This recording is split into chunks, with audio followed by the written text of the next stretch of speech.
from the NIV this morning, and then I'm going to read a little bit from Gerald Schroeder's book. Two completely different subjects that don't have anything at all in common.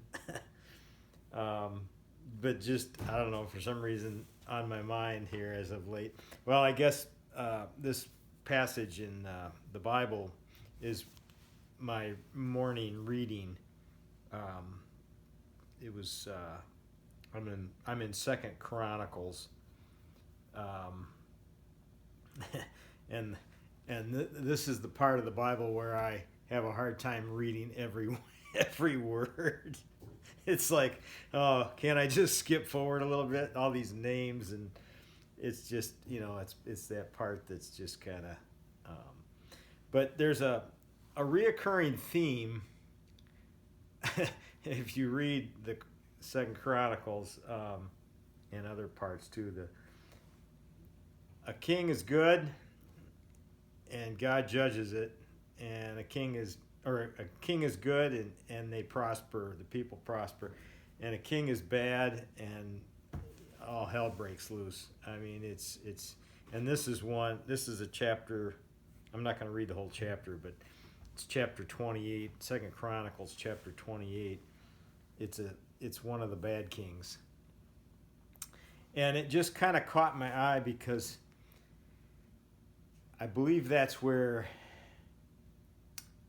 we are today, with all of this. It rhymes with Einstein files. Same scenario, same Baal worship and child sacrifice and you name it, for power thing. Anyhow, let me read this. Second Chronicles chapter 28. Ahaz was 20 years old when he became king, and he reigned in Jerusalem 16 years. Unlike David his father, he did not do what was right in the eyes of the Lord. He walked in the ways of the kings of Israel, and also made cast idols for worshiping the Baals. That's spelled Baals. He burned sacrifices in the valley of Ben Hinnom, and sacrificed his sons in the fire, following the detestable ways of the nations the Lord had driven out before the Israelites. He offered sacrifices and burnt incense at the high places on the hilltops and under every spreading tree. Sound familiar? Yeah. Child sacrifice and worshiping Baal and satanic stuff. Never history just seems to repeat, or at least rhyme. There's a quote by Blaise Pascal. I can't remember it word for word, but it basically talks about men never do evil, so what's the word? With such enthusiasm as when they do it from religious conviction. Something like that. It's a good quote, but I can never remember exact. Anyhow, yeah, that's kind of where we're at right now. It seems a bad king, except they don't have kings. But whoever those people in power, the elites that are running things, seem to be into that. And this is completely different. And now for something completely different. This is on the eyes again, the brain, behind the mind. Here lies one of the fundamental differences between a mind and a computer.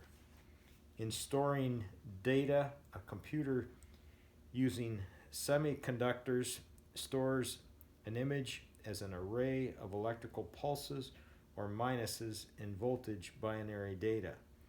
This is not so very different from the nerve's axon dendrite storage system, but there is an essential difference in the retrieval of the information based on that array of binary data and emanating directly from it. Electric circuits excite pixels on the computer screen that reproduce the original scene. In the brain, there is no evidence of a screen on which or within which the original image is displayed for mental viewing. There is no hint in your brain as to how you see the words you are now reading. We know how the inputs of the scene or smell or sound are mapped in the organs of the brain. It's the replay that confounds us. My point in reading that is so many that believe the lie that we just evolved from pond scum or whatever, that there was total chaos and just nothing. How, in other words, those that believe that we came from nothingness, that can believe that lie, yet they believe that somebody built their computer. Apple. In other words, the similarities that I just read about how a computer stores the data and then the brain, that totally befuddles me. That's all I can say. How I just can't wrap my brain around that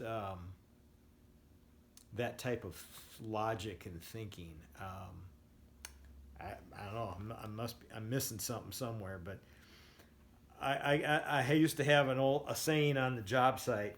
I used to say, when my tools get out of my truck, well, and then you got to believe where the tools came from too. Design a house on their own and build it. I may give that we got here out of nothingness scenario, but until then, I'm going with the Creator.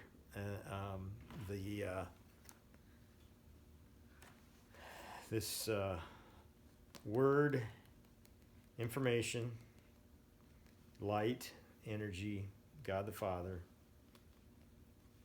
and the Holy Spirit, the Trinity. Because I see it in so many things in this creation. It's the like the verse says, man is without excuse from I can't remember how the verse goes, but it's man is without excuse by all of the evidence that surrounds him. Alrighty, I hope you all have a blessed day, and God bless.